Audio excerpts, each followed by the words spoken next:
Cuando tienes un mal día y decides ir al teatro, no esperas que te resuelvan todo ni que te cambien la vida, pero es reconfortante cuando ves una propuesta tan especial y única como Tornaviaje.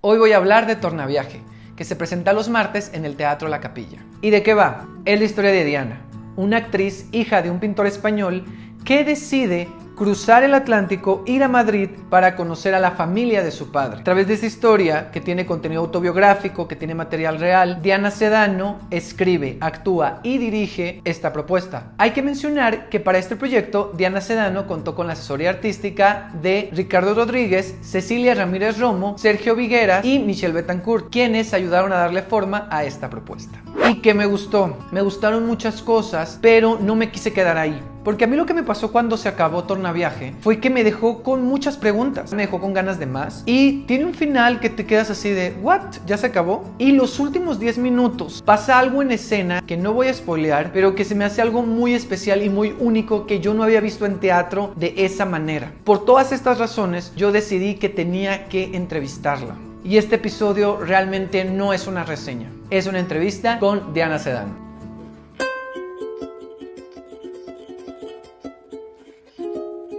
Bueno, en principio tuve la inquietud siempre de hacer algo artístico en relación con la figura de mi papá.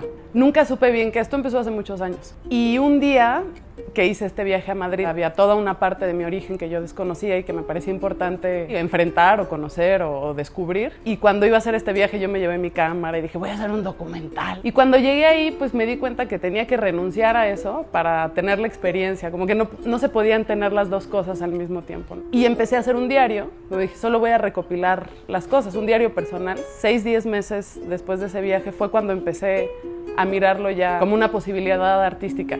Y empezó como una posibilidad artística cuando se lo contaba a mis amigos. Y veía la cara que ponían, yo decía, esto podría ser una obra, ¿no? ¿Cómo podría articularlo en una obra? Y yo primero quería ficcionarlo lo más posible, no recurrir al biodrama, digamos, no exponer a las personas, digo, ni a mí ni a la gente. Y entonces como que dije, ay, pues voy a hacer unos ejercicios. Entonces empezaba como a escribir el viaje como si fuera un cuento.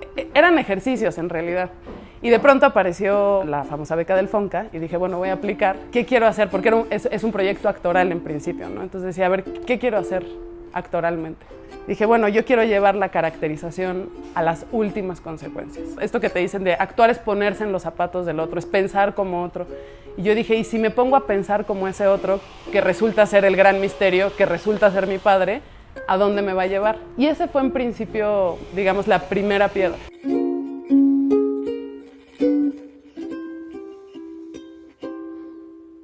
Mira, yo creo que se parece bastante.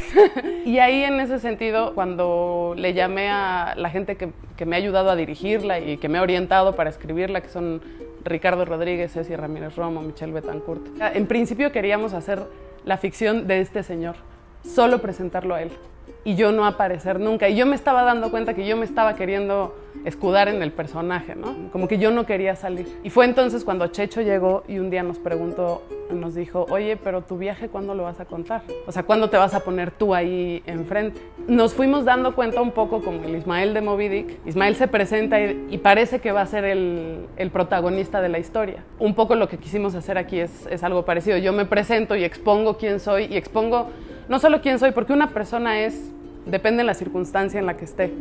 Entonces, sí, es algo muy parecido a mí en esa circunstancia. Yo no sé si yo soy solo eso o todo eso. Una persona no es solo una cosa, ¿no? Y poco a poco queríamos desdibujar la idea de este es un drama mío, no sé qué, para que los otros personajes empezaran a aparecer, para que la otra historia empezara a aparecer y yo prácticamente desaparecer de la historia, que era lo que a mí me parecía más interesante. O sea, yo no quiero hablar de un problema mío, o sea, yo para eso voy a mi terapia. Y yo quiero hablar de una historia y de unos personajes. Queremos contar una historia y que conecte con la gente.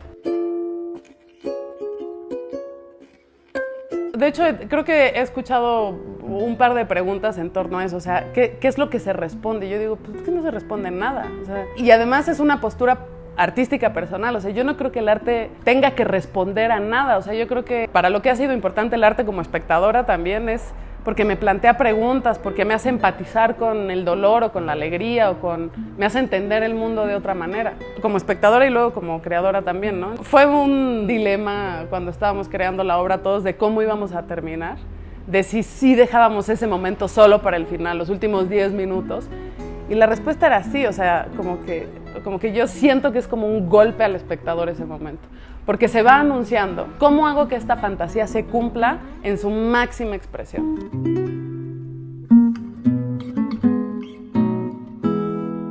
Sí, y yo te regreso a la pregunta, ¿por qué no? Tengo un espíritu confrontativo, ¿no? Lo tuve en la realidad, o sea, por eso hice ese viaje. Sé el peligro personal, ¿no? O sea, como, por supuesto que trabajar con material real tiene implicaciones. Mi objetivo con esto es entender algo que me duele profundamente, que me representa un misterio, y la mejor manera de entenderlo, dada mi formación, es intentar habitarlo. Por supuesto que eso tiene un filtro que es el mío, es como yo miro esas personas, pero intentar habitarlo para reconciliarme. Creo que el arte también sirve para reconciliarse sin caer en buenismos ni en lugares políticamente correctos, pero para a través del dolor y de la empatía reconciliarse con aquello que nos resulta extraño y que nos duele.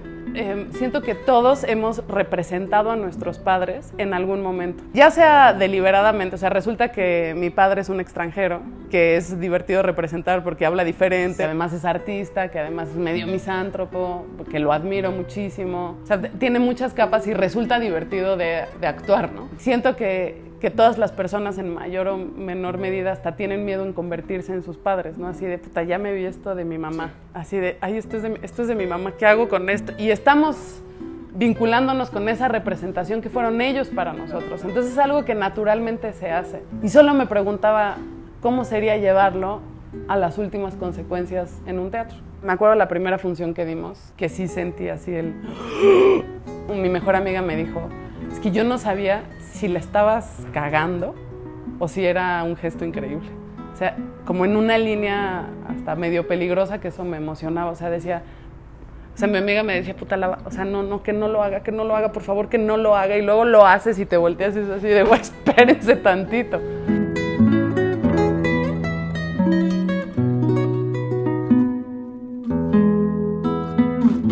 Es un poco la fantasía que yo tengo de aquello que piensa él sobre mí y sobre el arte. Entonces sí, en realidad hay mucho de los dos en esa visión del arte, ¿no? O sea, hay cosas que yo he escuchado y que he reinterpretado, o sea, porque tampoco es que sean así, y hay cosas que pienso yo, ¿no? También estar en un personaje, y en un personaje que resulta ser un hombre español de 80 años, me daba permiso para decir ciertas cosas que probablemente yo pienso. Él dice desde un lugar muy, como con mucha autoridad de vida, ¿no? El mundo del arte es un lugar muy difícil, es una mierda, los artistas son una mierda, o sea, ¿qué haces ahí? Él tiene una fascinación por ese mundo por el que ha dejado todo, pero al mismo tiempo tiene una hija y se preocupa que su hija vaya también a quedarse sola, también a no tener lana, a fracasar. Su arte es en solitario y tu arte es en colectivo. En colectivo, sí. O sea, esa sería un poco la diferencia. La diferencia, sí, la gran diferencia entre lo que...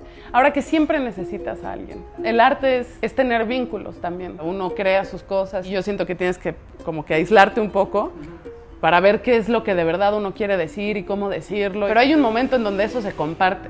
Seas lo que seas, o sea, seas un pintor solitario, un escritor solitario. Al final lo que quieres es compartir tu trabajo, siempre, o sea, porque si eso no existe, la obra no existe. Sí, claro. La obra no existe en sí misma, o sea, existe en tanto se relaciona con un contexto. Es como si la obra pasara en un punto intermedio entre lo que el espectador trae y mira y lo que uno tiene por ofrecer. Y en ese punto, en ese cruce de miradas sucede la obra. Y si eso pasa, pues la obra pasa y ocurre. Si se queda aquí solo... Que ese hubiera sido nuestro fracaso, ¿no? Quedarnos en la experiencia personal, en el trauma, en el victimismo. ¿Tú sientes que pasa? O sea, ¿que la obra sucede? Sí, sí. ¿Que llega a la gente? Sí. Cuando tú estás en el escenario hay cosas que no se pueden negar.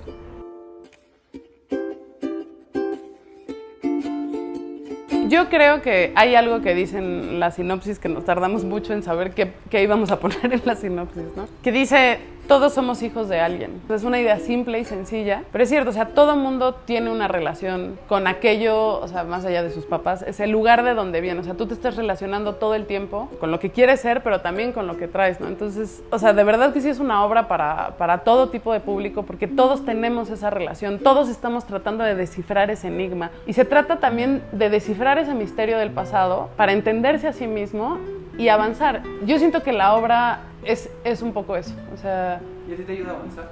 Sí, sin duda. Muchísimo.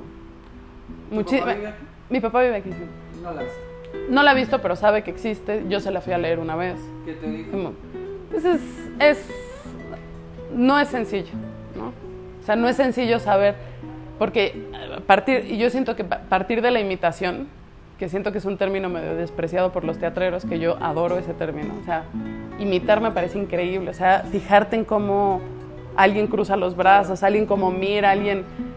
Y a partir de ahí construir un personaje, no quedarse en la imitación, pero a partir de ahí me parece fascinante. Pero entiendo que pueda ser que los que tienen la historia cerca, es decir, mi familia, les cueste trabajo acceder a ellos. Hay un lugar del que ellos no escribieron la obra, yo me puedo desprender, pero a ellos les cuesta un poco más de trabajo. ¿Alguien la ha visto? Sí. Pues a mi hermana, que es mi groupie, pues le gusta mucho, o sea, le conmueve mucho. Además, ella miró la historia desde otro ángulo también. Le parece un gesto valiente, que es algo que yo atesoro mucho del arte, ¿no? O sea, los gestos valientes, más allá de si quedan bien o mal. Creo que el arte para mí no tiene ese lugar de, ay, esto está bien, esto está mal, esto está bien actuado, esto está mal actuado aquí. Es como, ¿impacta o no impacta? Sí, claro. ¿Hace reflexionar o no?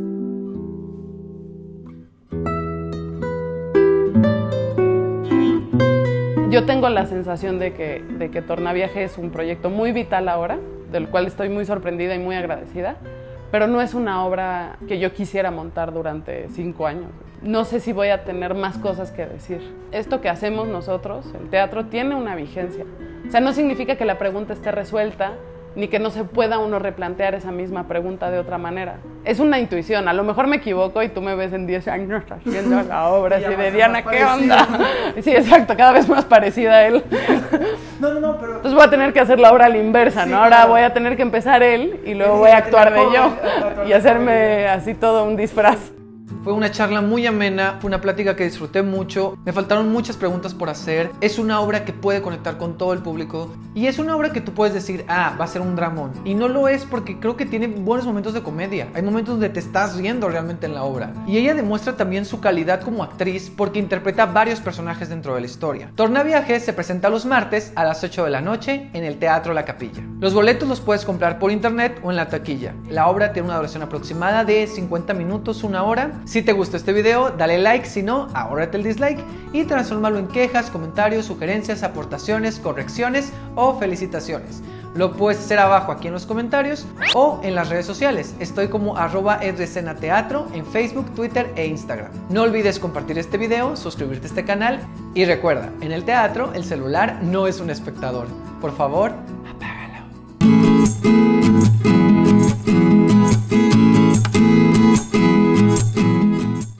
Entiendo la duda de ¿la han visto tus papás? ¿Qué piensan? Porque hay una duda ética ahí al respecto y yo la tengo muy consciente. Yo tengo esa misma duda ética, ¿no? También de qué tanto se usa, cómo se usa. El material real siempre es un riesgo.